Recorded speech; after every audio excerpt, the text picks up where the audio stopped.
This is really important. And as you're doing a speech, whether you're getting paid a small fee or even doing it for free or a regular fee, but if you are at a Chamber of Commerce meeting and somebody walks up and says, "What would you charge to come and do that for my company?" Now you know you're good enough to get booked.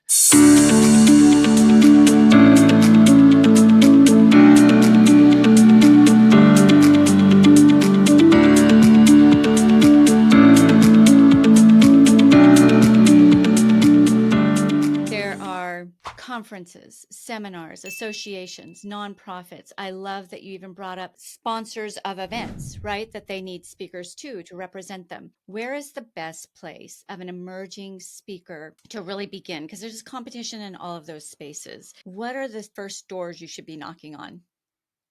When I first started out, my friend Bud Dietrich, a magician, an older gentleman, was like my mentor. And I came from the magic background, as you know. And when I told him I'm going to be a speaker, he goes, and he was doing all corporate work, which was some of the work I was doing in college, where I would be performing at a corporate event, a cocktail reception, a trade show, whatever. Anyway, Bud said, you need to treat the job like it's a real job. So for 40 hours a week, you should be thinking about how you're going to get business.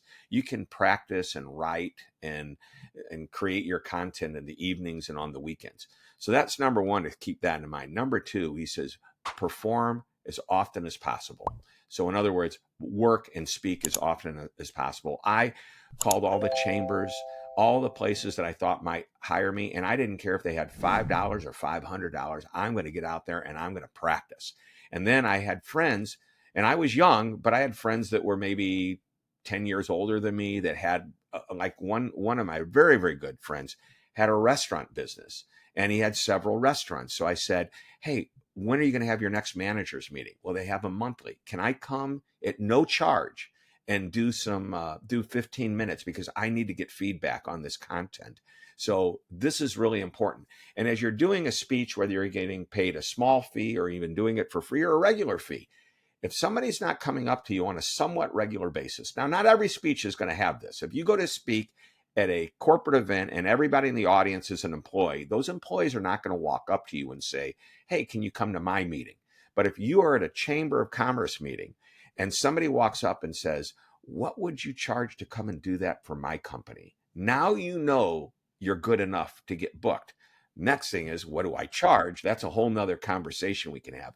But I believe that's where you really start to go. You know, even today, I usually do 2 or 3 no fee speeches, because these are the people that I absolutely want to get in front of, because they are going to hire me. And if I don't walk away with 2 or 3 bookings from these speeches, I have to think it wasn't the right audience. I shouldn't go back there again, or I'm not good enough. But hopefully I am good enough. There's an organization I work with. I did 8 years in a row of the International Franchise Association. And they always said, look, we pay every speaker exactly the same, far lower than my regular fee. Normally, I would say just cover my expenses and give the rest to charity, but they just didn't grasp that, because I believe you do it for your fee, or you do it for free, or you flee. And that came from Connie Podesta, my friend. Fee, free, or flee. So if I want to do this speech and you've got a lot less money than what I charge, I would say, hey, why don't we donate that money to a charity that we can mutually agree upon? Here are the ones that I like. Do you have an objection to that? No. Now they make a charitable contribution. I go and do the speech. Everybody's happy. I'm in front of the audience I want to be in front of, and ideally spinning off into more business from that.